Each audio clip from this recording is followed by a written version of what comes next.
بھر میں corona virus کے موذی وبا نے مسلسل اپنے پنجے گاڑ رکھے ہیں، جس کے نہ صرف مریضوں میں بلکہ اس سے اموات میں بھی ہر روز اضافہ ہو رہا ہے۔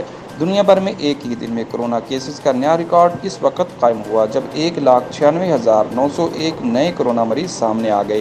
گزشتہ 24 گھنٹوں میں امریکہ میں 51,000 اور برازیل میں 44,000 سے زائد نئے مریض سامنے آئے ہیں۔ پاکستان پیپلز پارٹی کے چیئرمین بلاول بھٹو زرداری نے وفاقی حکومت پر الزام عائد کرتے ہوئے کہا کہ پی ٹی آئی کی حکومت صدر زرداری کو قتل کرنا چاہتی ہے۔ پی آئی اے کو جتنا نقصان اس حکومت نے پہنچایا، قومی ایئر لائن کو اتنا نقصان تاریخ میں کبھی نہیں ہوا۔ تاریخ میں سب سے زیادہ NRO عمران خان نے دی ہے۔ عمران خان تاریخی منافق وزیر اعظم ہے، جو عوام کے سامنے کچھ اور ہوتا ہے، پی ٹی آئی کے لوگوں کے سامنے کچھ اور ہوتا ہے، سلیکٹرز کے سامنے کچھ اور ہوتا ہے، باہر جا کر کچھ اور ہوتا ہے، اور طالبان کے سامنے کچھ اور ہوتا ہے۔ اس کٹ پتلی کو وزیر اعظم ہاؤس سے کھینچ کر باہر پھینکنا ہوگا۔ 1973 کے آئین پہ کسی صورت سمجھوتہ نہیں کریں گے۔ سندھ حکومت نے اسمارٹ لاک ڈاؤن میں 15 جولائی تک توسیع کر دی۔ سندھ میں تعلیمی ادارے 15 جولائی تک بند رہیں گے۔ محکمہ داخلہ سندھ نے لاک ڈاؤن میں توسیع کا حکم نامہ جاری کر دیا۔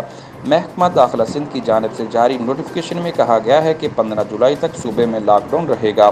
محکمہ داخلہ سندھ کے نوٹیفکیشن کے مطابق صوبے بھر میں تعلیمی ادارے، ٹریننگ انسٹی ٹیوٹ 15 جولائی تک بند رہیں گے۔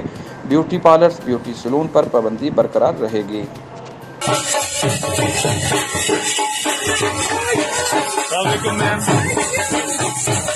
پاکستان کی پہلی خاتون لیفٹیننٹ جنرل نگار جوہر کی آمد پر لوگوں نے ڈول کی تھاپ پر رقص کر کے ان کا شاندار استقبال کیا۔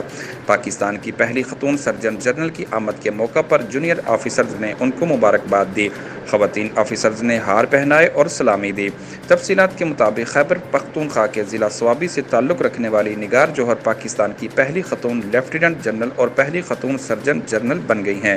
پاک فوج میں پہلی خاتون آفیسر کو لیفٹیننٹ جنرل کے عہدے پر ترقی بھی دے دی گئی ہے۔ پاکستان سے سونے کے زیورات کی ایکسپورٹ 5 ماہ سے معطل۔ برطانیہ، گلف اور متحدہ عرب امارات کے خریداروں نے سودے منسوخ کرنے کی دھمکی دے دی۔ صرافہ مارکیٹ کے تاجر پریشان۔ تفصیلات کے مطابق پاکستان سے سونے کے زیورات کی ایکسپورٹ 5 ماہ سے معطل ہے، جو کہ وزارت تجارت کے سرخ فیتوں کی منتظر ہے۔ برطانیہ، گلف اور متحدہ عرب امارات کے خریداروں نے سودے منسوخ کرنے کی دھمکی دے دی ہے۔ ایکسپورٹر نے بتایا کہ ٹریڈ ڈیولپمنٹ اتھارٹی نے سونے کے زیورات کی ایکسپورٹ کے اجازت نامے جاری کرنے سے انکار کر دیا ہے۔ پی آئی اے سیکورٹی اینڈ ویجیلنس کو ایک شکایت موصول ہوئی، جس میں بتایا گیا کہ سیلز آفس سیالکوٹ میں مسافروں کو طے شدہ قیمت سے کم پر ٹکٹیں بیچ کر 62 لاکھ روپے کا نقصان پہنچایا گیا ہے۔